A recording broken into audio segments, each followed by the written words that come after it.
multiplicación de los panes. Así es de que, hermanos, prepárate porque hoy va a estar fenomenal, va a estar grandioso, va a estar glorioso. Hermanos, este es tu programa Fusión Cristiana Universal, que lo preside tu hermano y amigo y servidor, el licenciado Ricardo Ábalos. Así es de que en este momento lo iniciamos siempre con dos premisas fundamentales de este programa. Primero es que vamos a amar a Dios sobre todas las cosas. Segundo, hermanos, es de que este programa se tiene que hacer meditado. ¿Qué significa meditación? Significa que tú vas a cerrar tus ojos y vas a abrir los del Espíritu. Por lo tanto, así te vas a catapultar a la séptima dimensión espiritual. Es ahí donde tú le das el color vívido de cómo tu espíritu está escuchando y viendo a la vez cómo fue que el Mesías dijo este ejemplar discurso a los que estaban en la ribera del Jordán. Bien, hermano, sin más dilación y a la velocidad del pensamiento, lo iniciamos ya. Sigue siendo el mismo lugar, solo que el sol ya no viene de oriente, filtrándose por entre el boscaje que bordea el Jordán, en ese lugar agreste situado junto al desagüe del lago. En el lecho del río viene igualmente oblicuo, pero de occidente, y va declinando en medio de una gloria de rojo, rasgando el cielo con el sable de sus últimos rayos. Bajo el tupido follaje ya la luz está muy atenuada y tiende a las equilibradas tonalidades del atardecer. Los pájaros, embriagados del sol habido durante todo el día del alimento arrebatado a los limítrofes del campo, se abandonan a una algarza de gorgojeos y cantos en las copas de los árboles. La tarde se pone con las pompas finales del día. Los apóstoles lo hacen notar a Jesús, que siempre adoctrina según los temas que les ponen. Maestro, la noche se acerca. En este lugar es un desierto, lejos de casas y pueblos, umbrío y húmedo. Dentro de poco aquí ya no será posible vernos ni andar. La luna se alza tarde.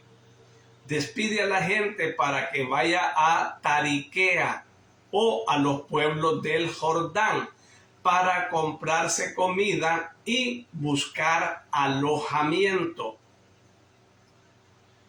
No es necesario que se vayan.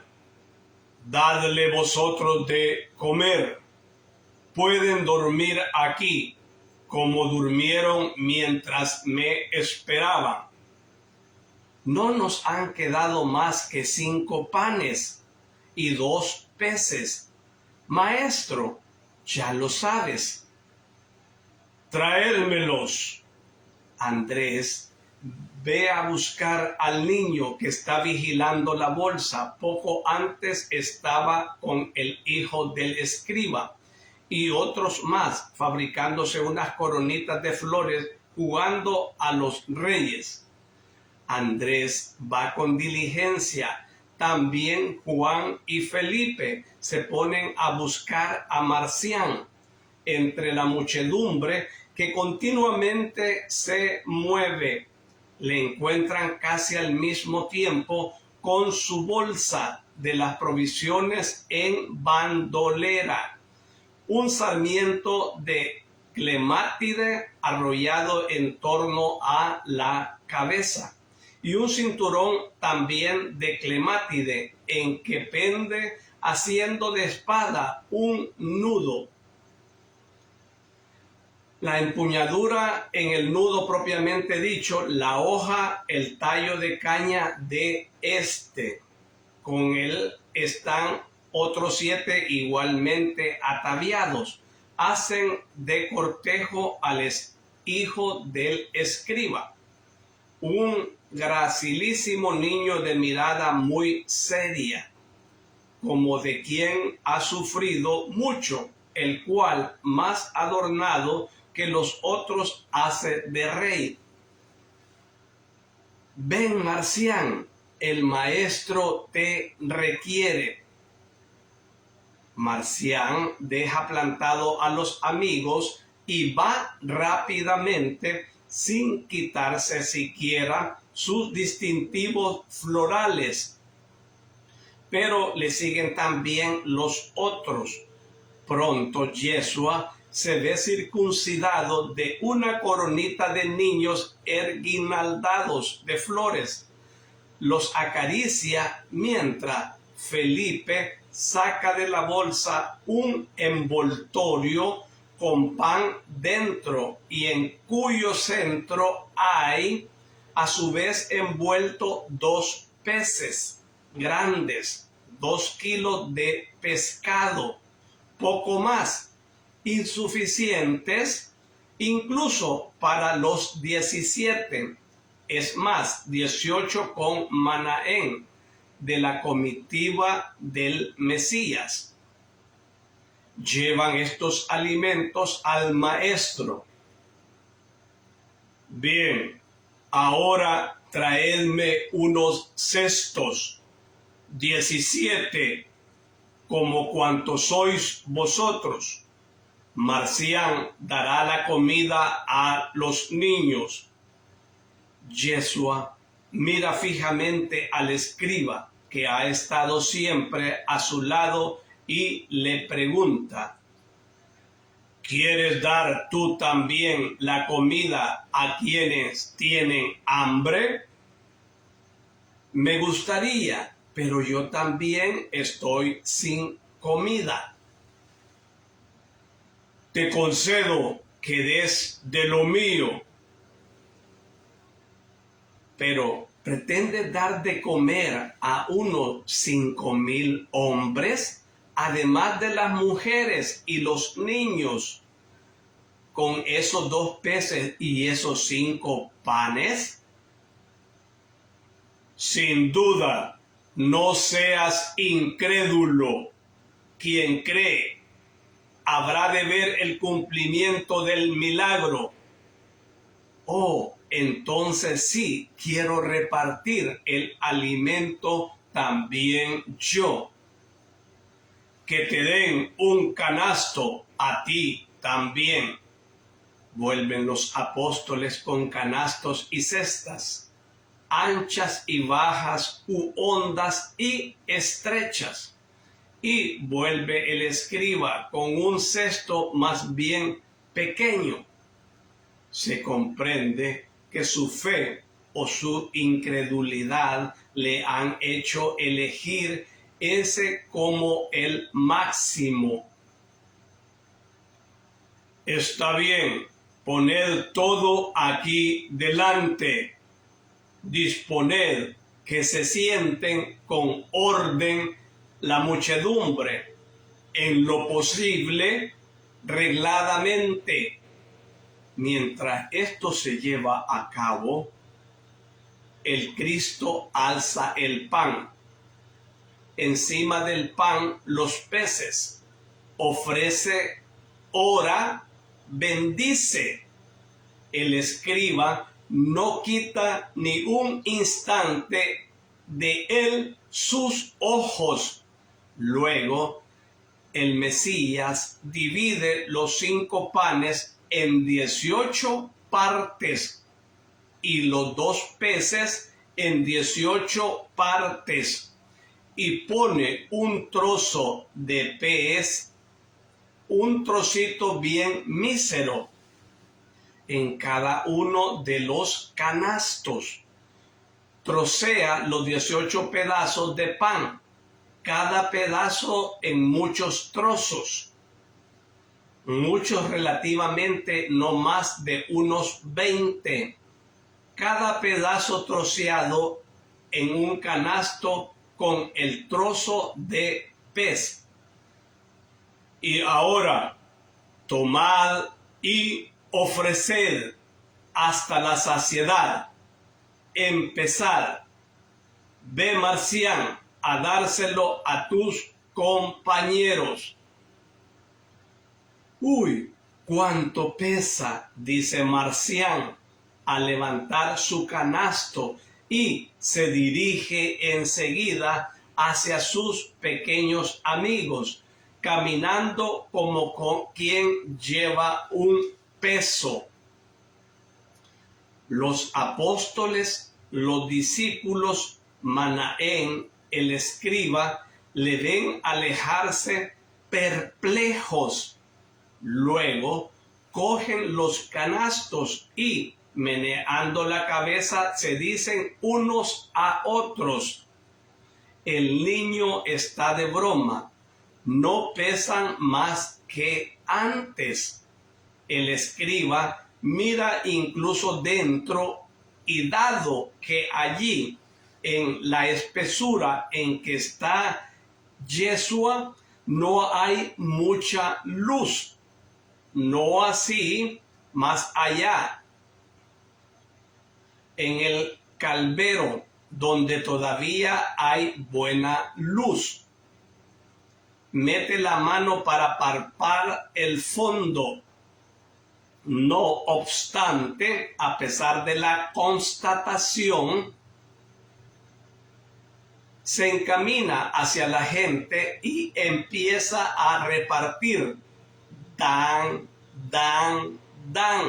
De vez en cuando vuelven la cabeza asombrados, cada vez más lejanos hacia el maestro, el cual, con los brazos cruzados, apoyado en un árbol, sonríe finamente por el estupor de ellos. La repartición es larga y abundante. El único que no muestra estupor es Marcián, que se ríe feliz de poder llenar de pan y pescado el regazo de tantos niños pobres. Es también el primero que vuelve donde Yeshua y dice: he dado mucho, porque sé lo que es el hambre. Y levanta esa carita suya que ya no se ve demacrada, pero que al recordar palidece y abre los ojos como platos. Pero el Mesías, su maestro y protector, le acaricia y vuelve a sonreír luminosamente ese rostro niño que confiado se apoya sobre él.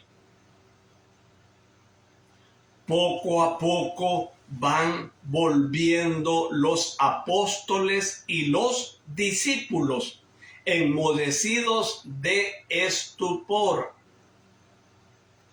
El último en volver es el escriba, que no dice nada, pero hace un gesto que es más que un discurso. Se arrodilla y besa el borde de la túnica del Mesías. Tomad vuestra porción y dadme un poco a mí. Comamos el alimento de Dios. Comen efectivamente pan y pescado, cada uno según su necesidad. Entre tanto, la gente sacia, intercambia sus expresiones.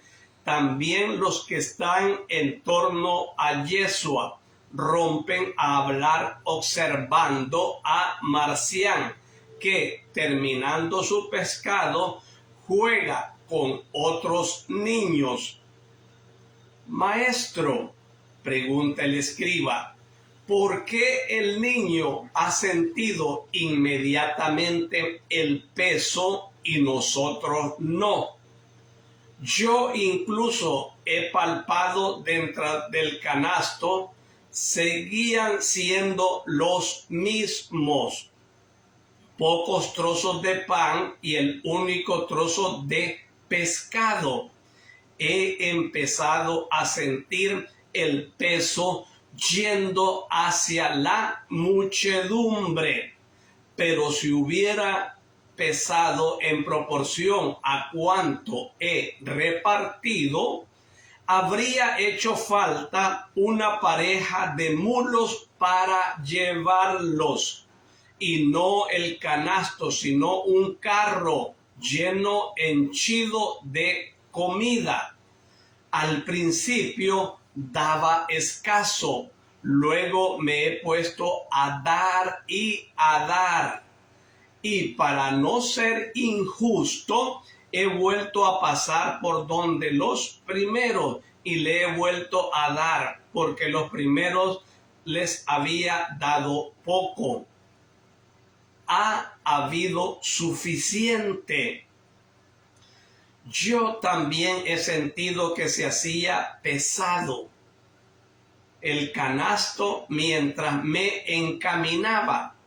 Enseguida he dado mucho porque he comprendido que habías hecho un milagro, dice Juan.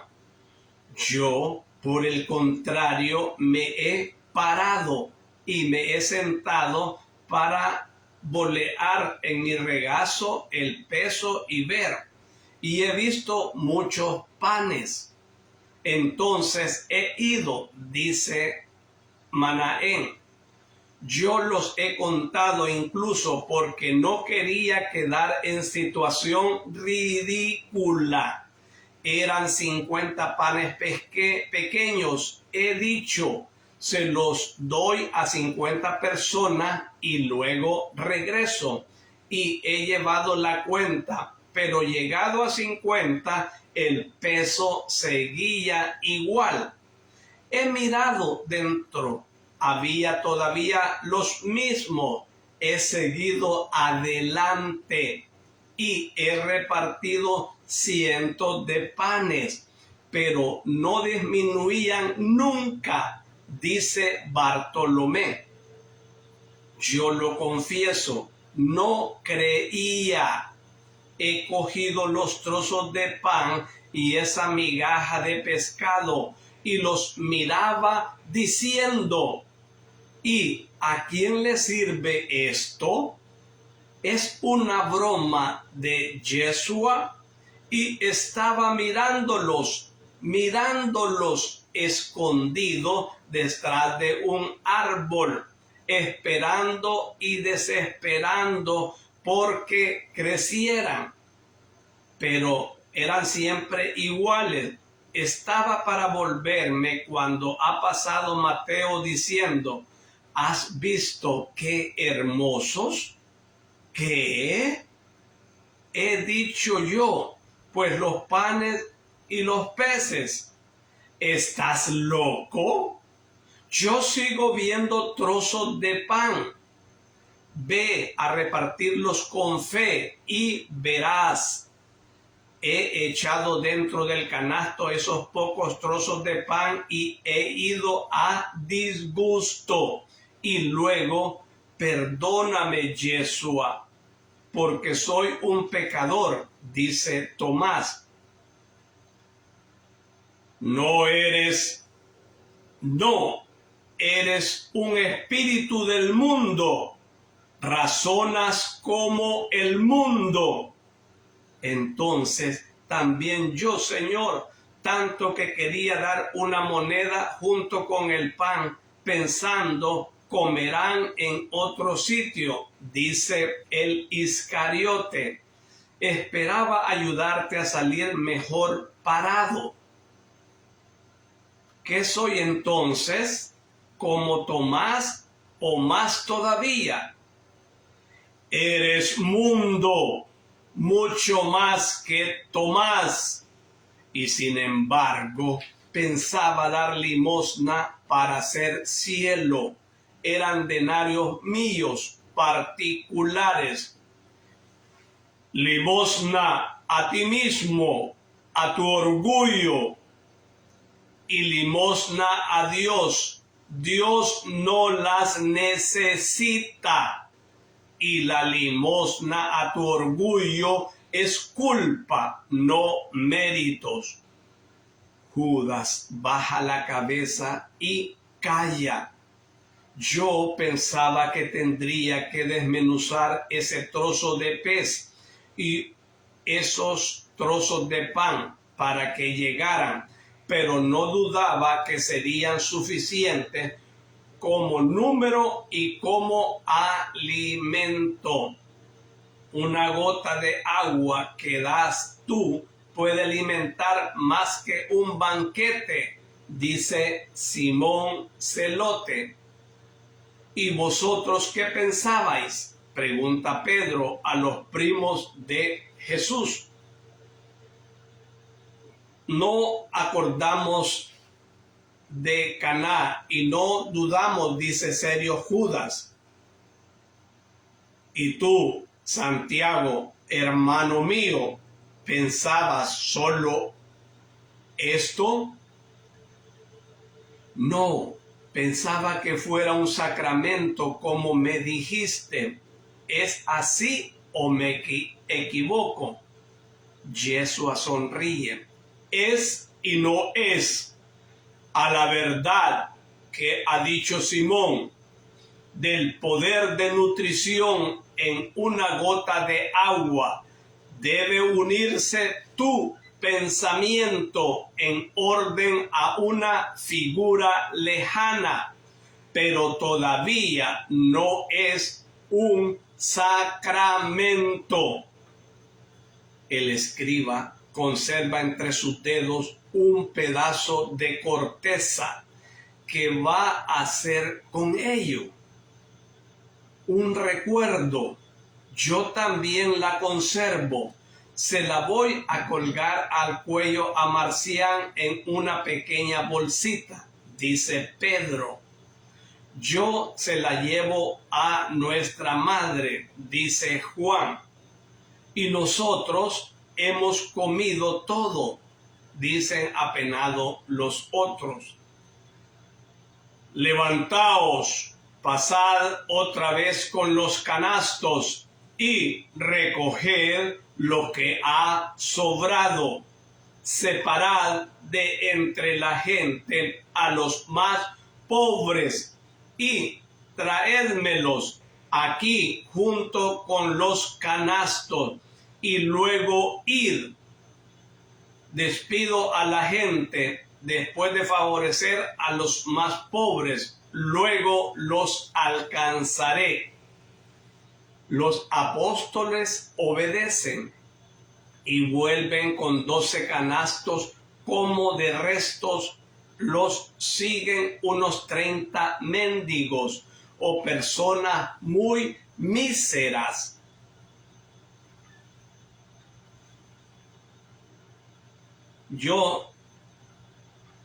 Bien, podéis marcharos, dice el maestro. Los apóstoles y los de Juan saludan a Manaén. Se marchan, obedecen a pesar de estar poco contentos de dejar al maestro. Manaén espera a despedirse de Jesús cuando va la muchedumbre con las últimas luces del día, o se encaminan hacia los poblados o busca un sitio para dormir entre los altos y secos juncos.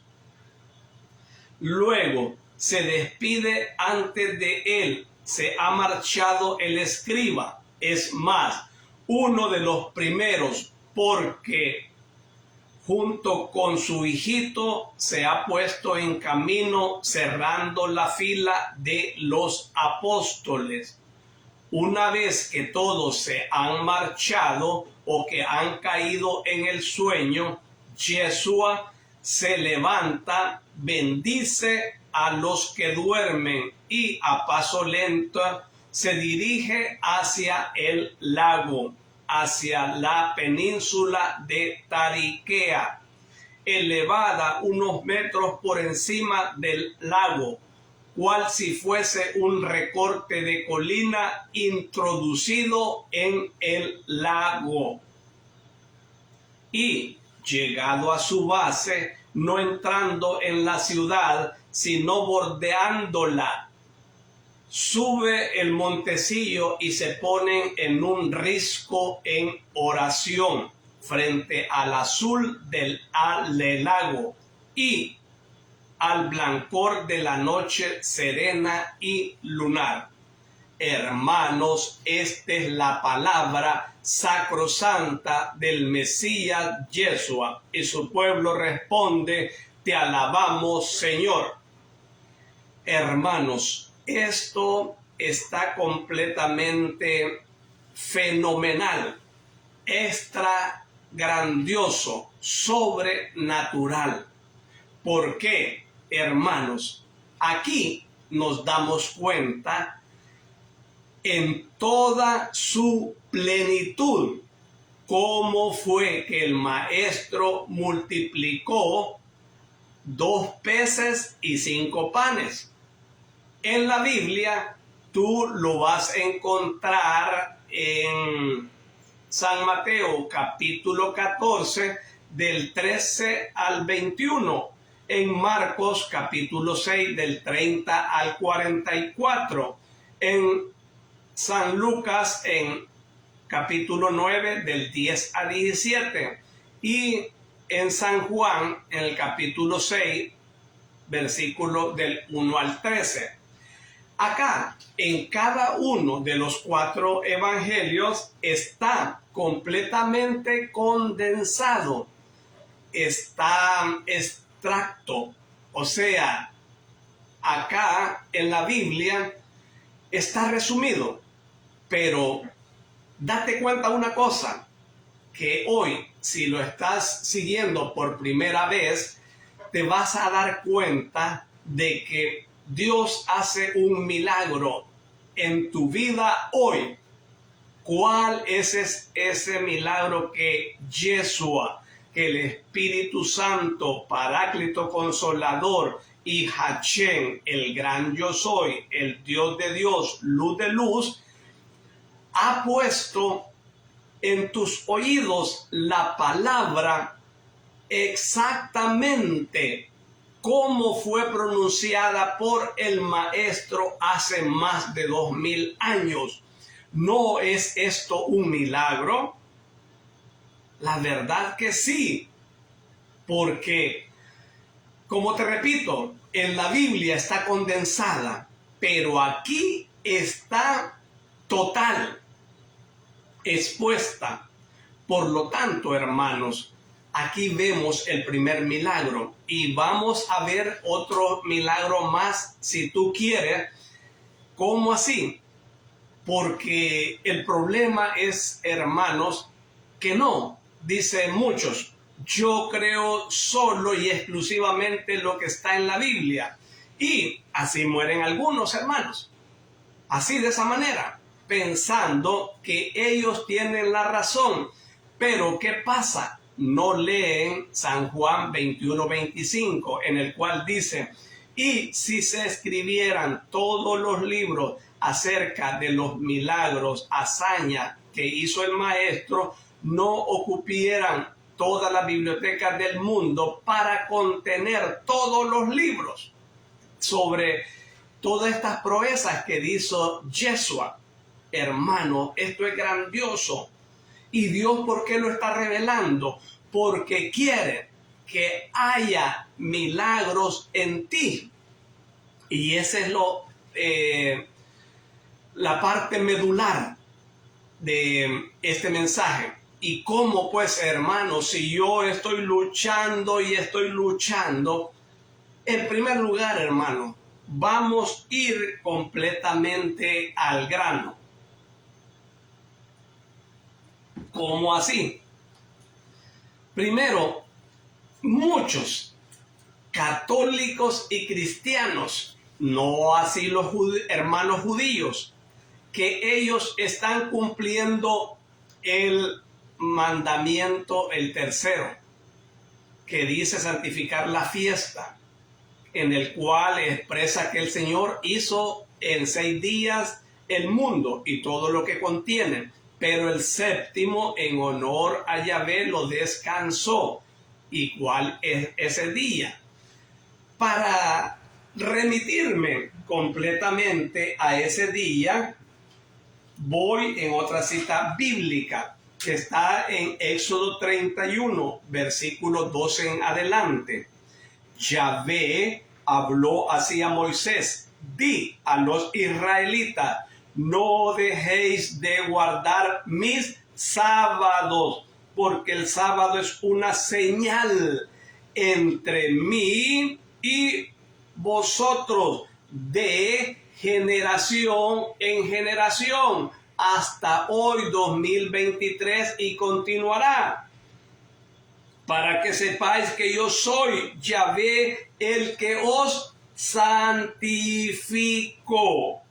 Guardad el sábado, porque es sagrado para vosotros.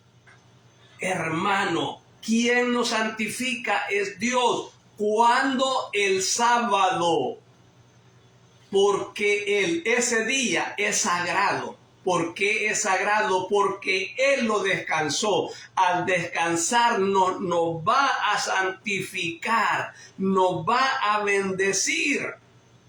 Y entonces, hermano, es por eso que nuestra oración, por más fervorosa que nosotros lo hagamos, pero si somos auténticos seguidores del Mesías, tenemos que cumplir no 9 mandamientos, sino 10. Y allí estriba toda la problemática de los católicos y de los cristianos. No así del pueblo judío que hoy está celebrando el Shabbat. Esa es la santificación del sábado, celebrar este acontecimiento del Shabbat. Por eso es que nunca vas a ver en el mundo tú un judío mísero, un judío desgraciado. No, porque ellos guardan la palabra del Señor. Ya van ellos sobre más de 3000 años. Ellos desde que allá en el monte Moisés trajo las tablas, desde allí estaba escrito en piedra y ellos son temerosos y lo guardan. Ellos, la mayoría de casi de los israelitas, son mercaderes, son comerciantes. Es por eso de que ellos van en aumento, van aumentando sus ganancias porque guardan el sábado. Es por lo tanto que hoy te invito, pero ¿qué es lo que pasa? Que así como me pasó a mí, así les pasa a ustedes, hermanos carísimos, católicos y cristianos. No se me ha enseñado, no, por lo tanto yo tengo una ideología y así voy a morir. Como muchos, te lo voy a poner bien fácil. Tengo en mi familia una persona que la amo muchísimo, pero voy a ser completamente sincero con ustedes. Es mi padre, en el cual él no cree que el hombre ha ido a la luna. Así, y él va a morir con ese pensamiento. ¿Por qué? Porque no cabe en su cerebro que el hombre, porque pues sí, él mira la luna, la ha visto a veces miles de veces, pero sabe que está muy lejos, pues, y que ahí no puede llegar el hombre. Entonces, hermano, estas ideologías la tienen bien cargada, están bien cegados católicos y cristianos. A mí me costó porque estaba siguiendo a hombres. ¿Y qué pasa, hermanos? Que maldito el que confía en el hombre, dice la palabra del Señor. Pero más sin embargo, cuando yo leí la Biblia, es allí donde se me abren los ojos del Espíritu. Entiéndase bien, porque los ojos de mi rostro no querían comprender la palabra de que me decían otros hermanos cristianos.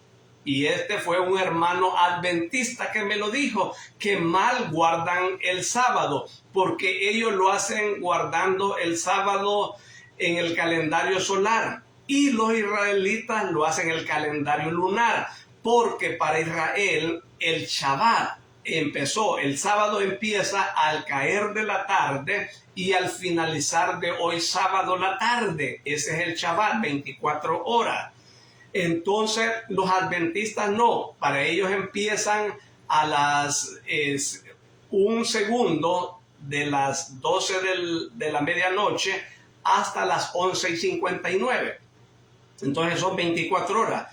Entonces no han leído la Biblia completamente, claramente ellos. ¿Qué es lo que pasa, hermano? Que siguen a Yeshua bajo el prisma, bajo la óptica de un judío latinoamericano, y no están siguiendo a Yeshua desde el punto de vista cultural, espiritual y moral, a Yeshua el Mesías, el judío, el hebreo, el galileo, el nazareno. Entonces muchos solo se embarcan, solo están nada más en Jesús latinoamericano.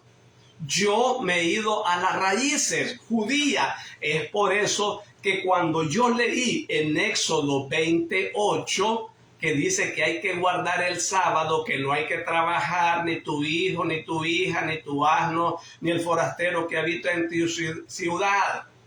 Entonces, para que el Señor nos bendiga ese día que es hoy, el Shabbat, el sábado, hermano, es por eso que no hay milagros en nuestra vida copiosamente. Si los hay, ¿por qué los hay?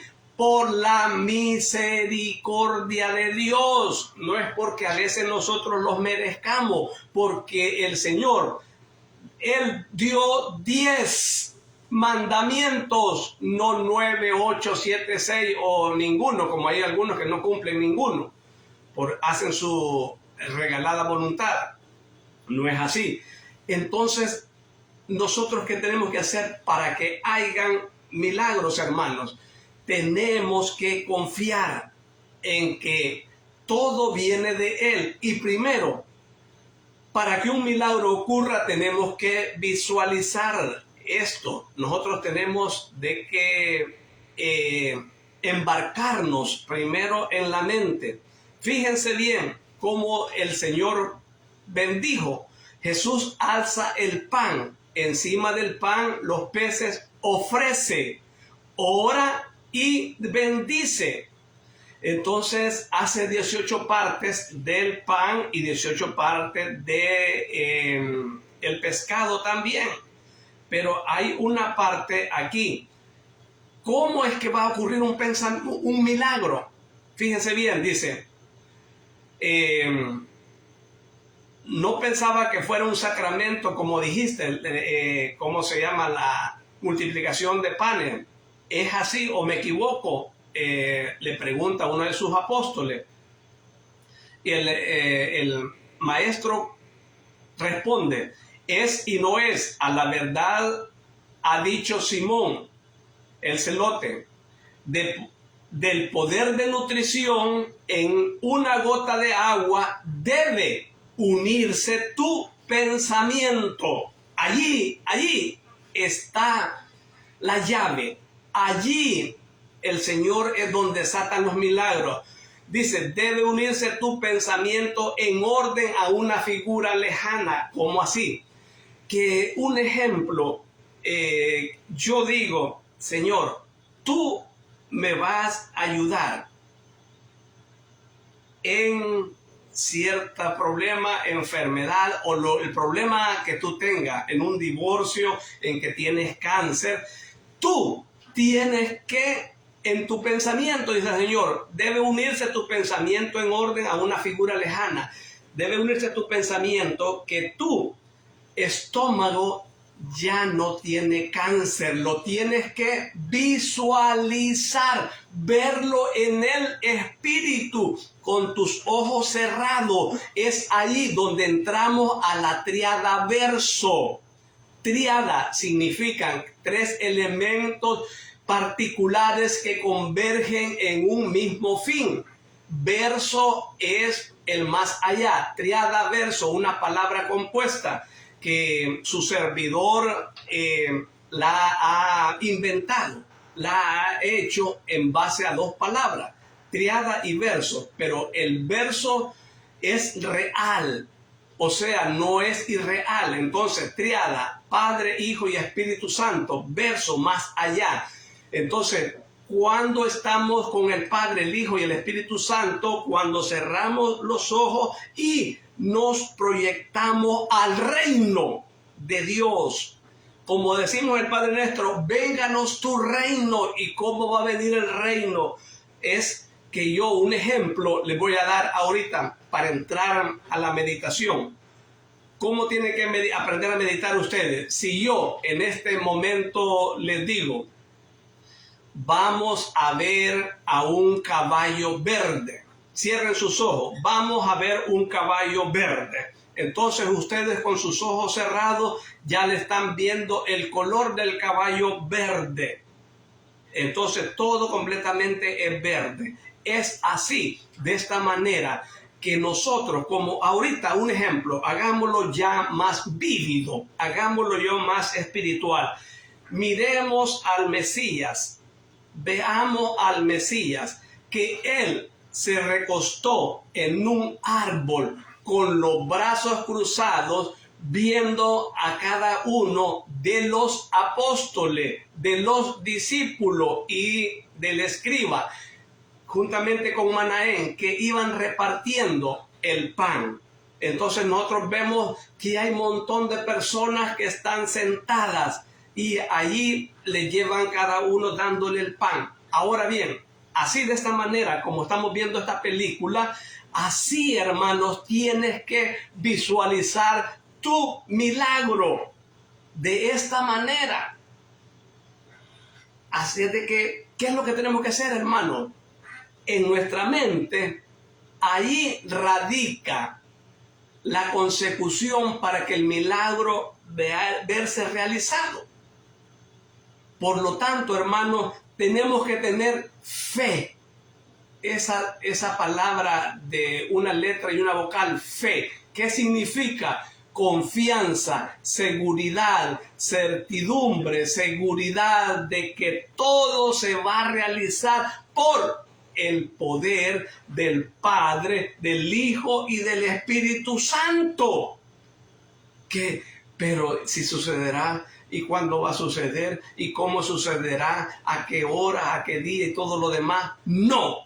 Quítate eso de la mente. ¿A quién le compete ese?